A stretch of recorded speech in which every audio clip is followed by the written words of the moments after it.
Hello everyone, welcome back to our YouTube channel let's learn from home. My name is Tanu Rai और हमारा chapter अधिकार उसका part 2 आज शुरू करेंगे। तो चलिए शुरू करते हैं। हमारा उसका टॉपिक है 3.2.2 अधिकारों का अर्थ। अधिकार दावे हैं मानव व्यक्ति के विकास हेतु आवश्यक सामाजिक दावे। वे हकदारियाँ नहीं हैं जो किसी व्यक्ति के इख्तियार में हैं। प्राचीन एवं मध्यकाल में कुछ लोग विशेष अधिकारों का उपभोग करने के हकदार थे। नेक्स्ट पॉइंट हमारा, परंतु इन विशेष अधिकारों को कोई भी अधिकारों का नाम नहीं दे सकता था। अधिकार प्राधिकार नहीं हैं क्योंकि वे अधिकार हकदारियां नहीं हैं। अधिकारों व प्राधिकारों के बीच अंतर होता है। अधिकार दूसरों पर हमारे दावे, जिस प्रकार हम पर दूसरों के दावे हैं। दूसरी और हकदारियां कुछ प्रदत्त और दूसरों को देने से इनकार किए गए विशेष अधिकार हैं। यहाँ पे एग्जाम्पल दिया गया है। पहले तो यहाँ पे समझाया गया है अधिकार होता क्या है। और अधिकार जहाँ पे उन्होंने बोला कि ये हैं, ठीक है। और ये हम जैसे पीछे पढ़ चुके हैं कि समाज द्वारा दिए जाते हैं, इनकी मान्यता समाज द्वारा ही हमें प्राप्त होती है और समाज ही इनको वापस ले सकता है। कोई एक व्यक्ति द्वारा किसी भी एक दावे को अधिकार नहीं बताया जा सकता। तो यहाँ पे इन्होंने वही बोला है कि वो अधिकार वही होते हैं जो सामाजिक दावे होते हैं, जो व्यक्तिगत नहीं होते हैं, ठीक है। और प्राचीन और मध्य काल में जो लोग विशेष अधिकार प्राप्त करते थे वे अधिकार नहीं होते थे, वो कुछ और चीज़ें होती थी और उन्हें हम अधिकार की संज्ञा भी नहीं दे सकते थे। यहाँ पर फिर बताया गया है अधिकार और प्राधिकार के बारे में। तो जो प्राधिकार है, जैसे प्रिविलेज्ड कहा जाता है, जैसे हम आज के समय में बात करें कि हमारे राष्ट्रपति को, हमारे बड़े बड़े पोस्ट पे बैठे हुए अधिकारियों को, हमारे पीएम को, इन सबको जो मिलते हैं प्रिविलेज्ड जो इनको मिलता है, इनको वो अधिकार से अलग होता है। वो हर एक व्यक्ति को नहीं मिल सकता है क्योंकि वो अधिकार के ऊपर की एक चीज़ होती है। क्योंकि हर व्यक्ति अगर सबको समानता की बात की जाए तो सब, अगर हमने कुछ काम बोला है और हम सब चाहते हैं कि कोई व्यक्ति उसे लाइन में कर कर ही अपने कर्तव्य के अनुसार ही उस काम को करे, तो आप हमारे पीएम से या प्रेसिडेंट से ये एक्सपेक्ट नहीं कर सकते हैं कि वो भी उस लाइन में खड़े हों, क्योंकि वो प्रिविलेज नहीं है। वो देश के सर्वोच्च लोग हैं और उनको वो प्रतिकार या प्रिविलेज दिया गया है कि वो बिना वहाँ पहुँचे भी अपना काम करवा सकते हैं, या वह सामान्य नियमों को बिना माने भी वो अपने कामों को या अपनी चीज़ों को एंजॉय कर सकते हैं। तो यहाँ पे अधिकार यानी राइट्स और प्रिविलेज के बीच में यही अंतर बताया गया है, जो हमारा थर्ड पॉइंट है। अधिकार इस अर्थ में सार्वत्रिक है कि वह सभी के लिए आश्वासित है। प्राधिकार सार्वत्रिक नहीं होते क्योंकि वे कुछ ही के पास होते हैं। अधिकार बिना किसी भेदभाव के सभी को दिए जाते हैं। प्राधिकार कुछ को ही दिए जाते हैं, कुछ चुनिंदा लोगों को ही। अधिकार न्यायपूर्ण दावे की विषय वस्तु के रूप में प्राप्त किए जाते हैं, प्राधिकार संरक्षण की विषय वस्तु के रूप में।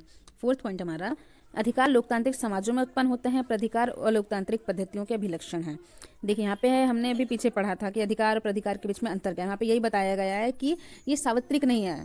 प्रिविलेज हमारा सार्वत्रिक नहीं है, यानी कि सभी को नहीं मिल सकता। और अधिकार सार्वत्रिक है, यानी कि वह सभी व्यक्ति को मिलेगा, चाहे वो किसी भी वर्ग से हैं, किसी भी समूह से हैं, जाति धर्म नस्ल किसी भी कहीं से भी हो वो व्यक्ति, उनको वो अधिकार प्राप्त होंगे। लेकिन प्रिविलेज हर किसी को प्राप्त नहीं होंगे। और यहाँ पे फिर ये बोला गया है कि जो प्रिविलेज का जो पद्धति है या प्रिविलेज जो दिया जाता है, ये अलोकतांत्रिक पद्धतियों में देखने को मिलता है। लोकतांत्रिक समाज में ये चीज़ें नहीं मिलती है, क्योंकि अलोकतांत्रिक से मतलब है राजा का जब शासन होता था, राजा के परिवार को प्रिविलेज दिया जाता था, उनको ही मिलता था कि वह लोग अगर कोई भी अन्याय करते हैं तो उन लोगों को किसी भी प्रकार का दंड नहीं मिलेगा, क्योंकि वह लोग न्याय स्वयं देते थे और वह लोग ही सजा बनाते थे कि किस व्यक्ति को क्या सजा मिलनी चाहिए, तो वह अपने आप को कैसे दंडित कर सकते थे। और लेकिन जो हम लोकतांत्रिक पद्धति में देखते हैं, क्योंकि मैंने आपको एग्जांपल पीएम और प्रेसिडेंट कर दिया था, लेकिन वहाँ पे प्रिविलेज्ड में एक वहाँ पे भी एक चीज़ है कि अगर वह अपनी पोस्ट का मिसयूज़ करेंगे, चाहे या फिर वो अपनी पोस्ट के मिसयूज के अलावा या फिर वो कुछ ऐसा कार्य करेंगे जो कि उनके पोस्ट पर होने के बावजूद उनको सज़ा का प्रावधान देता है, तो उनको वो सज़ा मिलेगी। यहाँ पे हमारे राष्ट्रपति को थोड़ी सी ज़्यादा प्रिविलेज दी जाती है कि अपने पोस्ट पर जब वो होते हैं तो उनके खिलाफ कानूनी कार्रवाई शुरू नहीं की जा सकती। लेकिन आपको पता है कि वहाँ पर भी बोला गया है कि कुछ कानूनी कार्रवाई हो सकती है और उनको अपनी पोस्ट पर आगे बढ़ाया भी जा सकता है, हटाया भी जा सकता है। इसके अलावा जितने भी अधिकारी हैं या कोई भी व्यक्ति जिनको प्रिविलेज मिला, इसका मतलब ये नहीं है कि वह अधिकारों से ऊपर उठ गए हैं, उनको भी वो समान अधिकार मिले हैं जो आम व्यक्तियों के पास हैं।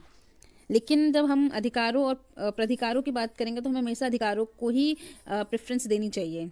अब हम अपने नेक्स्ट पॉइंट की तरफ बढ़ेंगे। अधिकारों की विभिन्न परिभाषाएं हैं, अधिकारों की विभिन्न परिभाषाएं अधिकार जो हैं उसके महज एक आंशिक पहलू का ही जिक्र करती है। जेफरसन की यह घोषणा कि मनुष्य अपने सृष्टा द्वारा कुछ निश्चित हस्तांतरीय अधिकारों से संपन्न किए गए हैं, एक ऐसी घोषणा थी जिसने अधिकारों की नैसर्गिकता का संकेत दिया यथा मनुष्य अधिकार रखते हैं क्योंकि वे प्रकृति से मानव हैं। हमारा नेक्स्ट पॉइंट यह बात कि आदमी, औरत भी शामिल है इस आदमी के ग्रुप में, अधिकार रखते हैं तथा यह कि उन्हें अधिकार रखने चाहिए एक ऐसा सत्य है जिस पर कोई भी प्रतिवाद नहीं करेगा, परंतु यह तथ्य इससे अधिक या कम कुछ भी नहीं कहता। यह तथ्य में कोई परिभाषा नहीं बताई गई है। देखो यहाँ पर जेफरसन के बारे में बताया गया और जेफरसन ने एक स्टेटमेंट दिया, ठीक है। और वो कहते हैं कि हर वो व्यक्ति जो अपना विकास चाहता है उसको कुछ ऐसे निश्चित अधिकार होने चाहिए, रखने चाहिए अपने पास, और वह अधिकार नैसर्गिक होने चाहिए। अगर वो अपना विकास चाहता है वो अधिकार रखने का अधिकार उसके पास है, प्रकृति के द्वारा उसे मानव बनाया गया है और यही एक मात्र बात है जिसके मदद से वह अधिकार प्राप्त कर सकता है। और वह अधिकार नैसर्गिक होंगे, यानी कि उन्हें कोई भी छीन नहीं सकता है, उन अधिकारों को किसी भी रूप में नहीं छीन सकता है, ना ही उनको प्रतिबंधित किया जा सकता है। यहाँ पे जो हमारा नेक्स्ट पॉइंट है वहाँ पे बोला गया है कि अगर कोई भी व्यक्ति अधिकार रखता है तो उन्हें अधिकार रखने का अधिकार है, और ये एक सत्य है, ये कोई मिथ्या नहीं है या कोई ऐसे परिभाषा नहीं बताई गई है कि अधिकारों की परिभाषा क्या होती है। लेकिन अब हम जब आगे पढ़ेंगे तो हम उसको परिभाषा के रूप में समझेंगे कि किसने किस रूप में इसे अधिकारों को, राइट्स को डिफाइन किया है। तो हम अपने नेक्स्ट पॉइंट की तरफ बढ़ेंगे। हॉलैंड अधिकारों को इस रूप में परिभाषित करते हैं: दूसरों के कर्म को प्रभावित करने की एक आदमी की क्षमता उसकी अपनी शक्ति से नहीं वरन समाज की शक्ति से। उनकी परिभाषा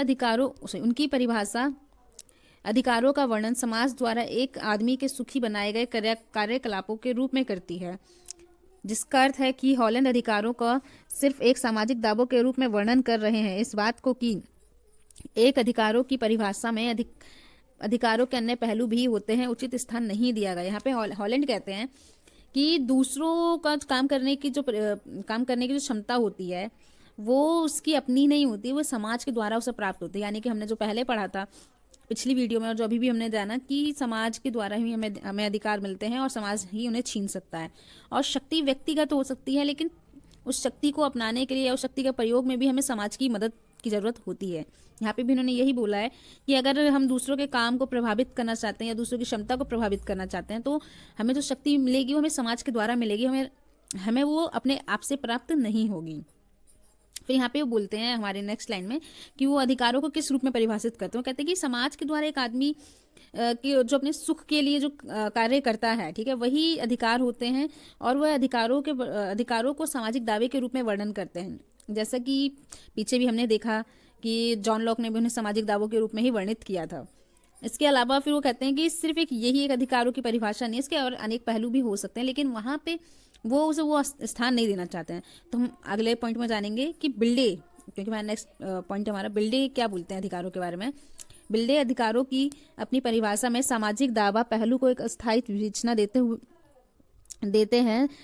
कहते हैं एक अधिकार कुछ निश्चित कार्यकलापों के व्यवहार में स्वतंत्रता हेतु एक तर्कसंगत दावा है। यहाँ पे बोला गया है कि कोई भी कार्य करते समय कुछ स्वतंत्रता की हमें ज़रूरत होती है और वो स्वतंत्रता हमें तर्कसंगत रूप से ही मिले तो वो कार्य बहुत अच्छे तरीके से संपन्न हो सकता है। तो वो जो स्वतंत्रता की वो बात करते हैं वो उसे अधिकार कहते हैं कि हमें एक स्पेस मिलना चाहिए हमारे काम को करने के लिए, और वो जो काम है वो नेगेटिव ना होकर वो पॉजिटिव हो, चाहे वो व्यक्ति के विकास के लिए हो या चाहे समाज के विकास के लिए हो। क्योंकि हम जो स्वतंत्रता हमें मिलेगी वो भी हमें समाज के द्वारा ही मिलेगी और वो हमें किसी खास व्यक्ति के द्वारा नहीं दी जा सकती, क्योंकि अधिकार हमें समाज के द्वारा ही मिलते हैं। हमारा नेक्स्ट पॉइंट, बोसांक व लास्की अधिकारों की अपनी परिभाषाओं में समाज और राज्य व आदमी के व्यक्ति की स्थितियों को शामिल करते हैं, परंतु वे अधिकारों को के एक भाग के रूप में कर्तव्य के महत्वपूर्ण पहलू को नामंजूर करते हैं। यहाँ पे बोसांक और लास्की कहते हैं कि समाज, राज्य व आदमी, ठीक है, इनकी जो स्थितियां हैं वो तो हम अधिकारों के रूप में यूज कर सकते हैं, मतलब कि हम अधिकारों को एक्सप्लेन करेंगे जब बोसांक और लास्की, तो वह इन तीनों संस्थाओं को उसमें इंक्लूड करेंगे, उसमें परिभाषित करेंगे, लेकिन वह कर्तव्यों को एक्सेप्ट नहीं करेंगे। वो उनका मानना है कि कर्तव्य अधिकारों से अलग है, वो उसका एक भाग नहीं है। तो आगे हम देखेंगे बोसांक क्या कहते हैं। बोसांक कहते हैं अधिकार समाज द्वारा मान्यता प्राप्त और राज्य द्वारा लागू किया गया एक दावा होता है। लास्की के अनुसार अधिकार सामाजिक जीवन की वे दशाएं हैं जिनके बगैर कोई आदमी सामान्य रूप से अपनी अच्छी से अच्छी दशा में होने का प्रयास नहीं कर सकता है। देखिए यहाँ पर बोसांक और लास्की का कहना है कि यह मान्यता तो हमें समाज से मिलती है, और इनको लागू करने का काम राज्य का होता है, उनको बनाए रखने का काम भी राज्य का होता है। और लास्की का भी वही कहना है कि हम अगर अपना विकास चाहते हैं तो हमें कुछ ऐसी स्थितियां चाहिए जिनसे हम अपना विकास कर पाएँ, और वो स्थितियां हमें अधिकारों के द्वारा ही प्राप्त होंगी। तो ये लोग सामाजिक रूप में या सामाजिक मान्यताओं को अधिकार के रूप में एक्सेप्ट करते हैं। अब हमारा आगे अधिकारों की एक कारगर परिभाषा में कुछ निश्चित पहलू होने चाहिए, जिनमें सामाजिक दावा एक ऐसा दावा है जिसका अर्थ है कि अधिकार समाज में ही जन्म लेते हैं। इसी कारण समाज से पहले, समाज से ऊपर, समाज के विरुद्ध कोई अधिकार नहीं होता है। हमारा नेक्स्ट पॉइंट, अधिकारों का एक अन्य पहलू व्यक्तित्व का विकास पहलू, जिसका अर्थ है कि अधिकार व्यक्ति से संबंध रखते हैं और वह महत्वपूर्ण अव्यय होते हैं जो अमुक के व्यक्तित्व के विकास में मदद करते हैं। इस पहलू में सरकार का विरोध करने हेतु व्यक्ति का अधिकार शामिल है यदि सरकार का कार्य व्यक्तित्व के विपरीत है। यहाँ पे पहले पॉइंट में ये बोला गया है कि ये समाज का ही दावा है, जो चीज़ हम शुरू से पढ़ते आ रहे हैं कि ये समाज का दावा है, लेकिन अब इनसे थिंकर्स और थ्योरिस्ट के माध्यम से समझेंगे कि वो इन चीज़ों को किस प्रकार से सामाजिक दावे के रूप में कहते हैं। तो यहाँ पे बोला गया है कि एक समाज का दावा है और समाज ने ही इसे जन्म दिया है, तो ये समाज से बड़ा नहीं हो सकता, इस समाज के ऊपर नहीं जा सकता, इस समाज के विरुद्ध कोई काम नहीं करेगा। और कोई भी व्यक्ति या कोई भी संस्था या कोई भी अधिकार जो समाज के विरुद्ध होगी वो अधिकार नहीं कहलाएगी। अगले में बोला गया है कि अधिकार का एक जो पहलू है वो है व्यक्तियों का या व्यक्तित्व का विकास करना, और व्यक्तित्व का विकास तभी होगा जब वह स्वतंत्र होगा। और उन्होंने अधिकारों को एक्सपैंड करते हुए बोला भी है कि इसमें एक महत्वपूर्ण अवयव ये है कि व्यक्ति के पास एक अधिकार है कि वह सरकार का विरोध कर सके। अगर क्योंकि कोई सरकार ऐसा कोई भी कार्य करती है जिससे किसी भी व्यक्ति के व्यक्तित्व को नुकसान होता है या उससे विपरीत है, कुछ भी होता है, तो वह उसका विरोध दर्शाकर अपने बात को रख सकती है कि हमने आपको इस चीज़ के लिए नहीं चुना था, लेकिन आप ये कार्य कर रहे हैं। जैसा कि सभी देशों में ऐसा होता आया है, अपनी बात को रखने का एक तरीका होता है विरोध प्रदर्शन, तो वो एक अधिकार के रूप में ही यहाँ पे बताया गया है। हमारा नेक्स्ट पॉइंट है, अधिकारों की परिभाषा में इसके अतिरिक्त अधिकारों के ढांचे में राज्य की भूमिका जरूर शामिल करनी पड़ती है। यह पहलू इस तथ्य पर जोर डालता है कि राज्य अधिकार प्रदान नहीं करता, वह केवल उन्हें कायम रखता है। यहाँ पे राज्य की भूमिका को एक्सप्लेन किया गया है। वहाँ पे बोला गया है कि अगर हम अधिकारों के बारे में बात करेंगे तो हम राज्यों को अनदेखा नहीं कर सकते हैं या राज्य के ढांचे को अनदेखा नहीं कर सकते हैं, क्योंकि राज्य चाहे उन्हें प्रदान ना करे, लेकिन उन्हें बनाए रखने में उसकी बहुत महत्वपूर्ण भूमिका है, क्योंकि वह कानून बनाएगा और कानून को पालन करवाने के लिए उनको कर्तव्यों से भी जोड़ेगा तथा कुछ सजा का प्रावधान भी देगा, जिससे सभी व्यक्ति अपने अधिकारों को एंजॉय कर सकेंगे। नेक्स्ट पॉइंट में लास्की कहते हैं कि कोई भी राज्य उन्हीं अधिकारों से पहचाना जाता है जिनको वह कायम रखता है। अधिकार न्यायपूर्ण हक हैं क्योंकि वह राजनीतिक रूप से मान्यता प्राप्त हैं। अधिकार सामाजिक रूप से स्वीकृत दावे हैं, जहाँ तक कि उनके आगे वह कर्तव्य चलते हैं जो एक व्यक्ति समाज के एक सदस्य के रूप में रखता है। कर्तव्य अधिकारों से पहले आते हैं, ना कि उनके बाद। यहाँ पर देखिए, यहाँ पे लास्की ने राज्य के बारे में बोला है कि राज्य अधिकारों को पहचानता है, और राज्य जब अधिकारों को कायम रखता है तो वह अपनी एक अलग पहचान बनाता है पूरे समाज में।